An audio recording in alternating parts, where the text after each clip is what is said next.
So what if the secret to a lasting relationship isn't about finding the perfect partner, but about building an unbeatable monopoly? I know, it's a pretty radical idea, borrowed from the world of tech billionaires. But today, we're going to break down what it means to create a relationship monopoly. You've probably heard stuff like this before, right? We see it all the time with celebrity couples, like Anne Hathaway and her husband have this famous 2-week rule. It's their strategy, their little plan to make sure the connection stays strong.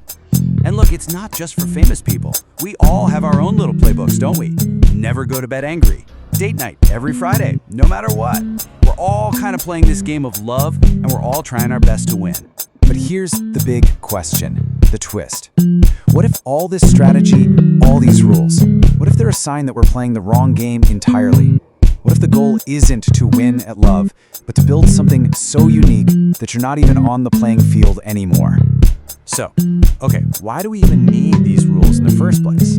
Well, it goes deep. It all comes down to our evolutionary wiring. We are just fundamentally hardwired to want security, to know deep down that our partner is in this for the long haul. And that brings us to this core challenge that researchers call commitment problems. It's that nagging uncertainty we can get about a partner's real intentions. And you know how it goes. It can become this awful vicious cycle.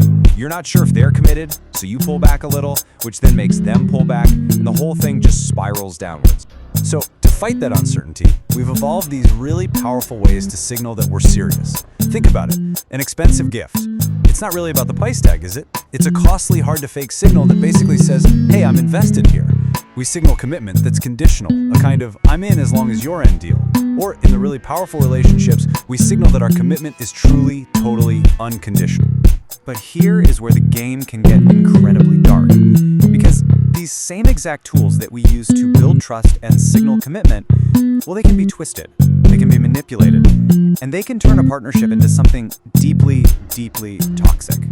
This quote, wow, it just perfectly captures that feeling, doesn't it? The feeling of a really damaging relationship, this insane roller coaster of intense highs, and then these crushing lows that somehow you can become addicted to.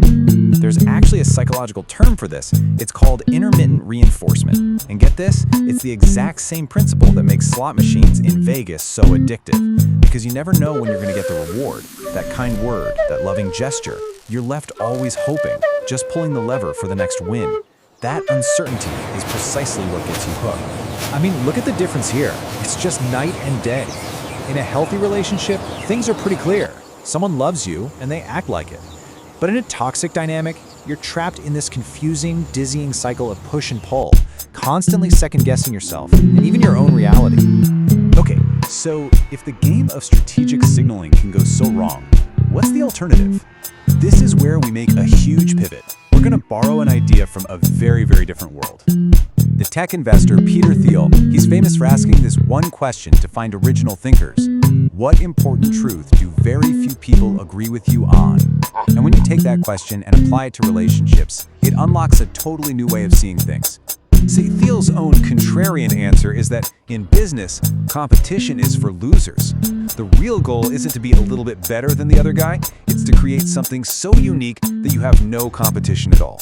The goal is to build a monopoly. And this table just breaks it down perfectly. The competitive mindset sees the world as a place where value is scarce, something you have to fight for and win. Strategists call this a red ocean because it's bloody with conflict. But the monopoly mindset, it's completely different. It's about being incomparable, about creating brand new value, and finding your own blue ocean, where you're the only one swimming. The key here is understanding two types of progress. So 1 to N is just copying what already works. It's horizontal. Think making more typewriters. But 0 to 1 progress, that's vertical. That's true innovation. That's going from the typewriter to the word processor. It's a leap, and that's how monopolies are built. Okay, so what in the world does all this tech monopoly stuff have to do with our relationships? How can we actually use this idea to build a partnership that's truly unique and, built to last? Right.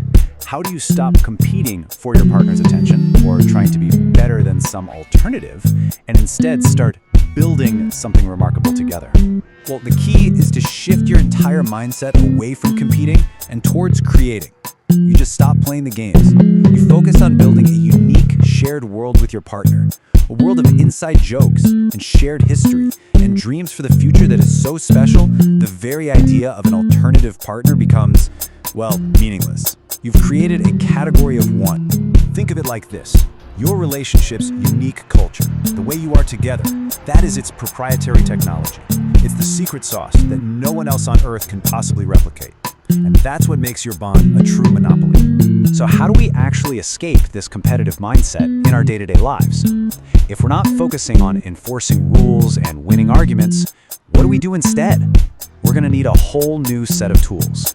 And one of the most powerful tools comes from a pretty unexpected place, the world of criminology. It's a concept called restorative justice.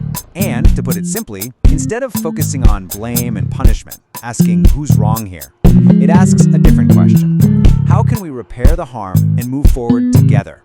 It's a huge shift from winning a fight to restoring a connection.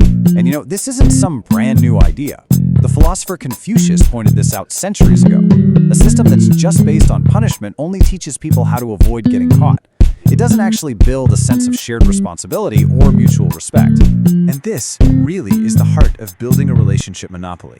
It's not about enforcing rules, it's about creating together. So competing might look like arguing about who does more chores. Creating looks like designing a system together that actually feels fair and works for both of you. Competing is winning the argument about where to go on vacation.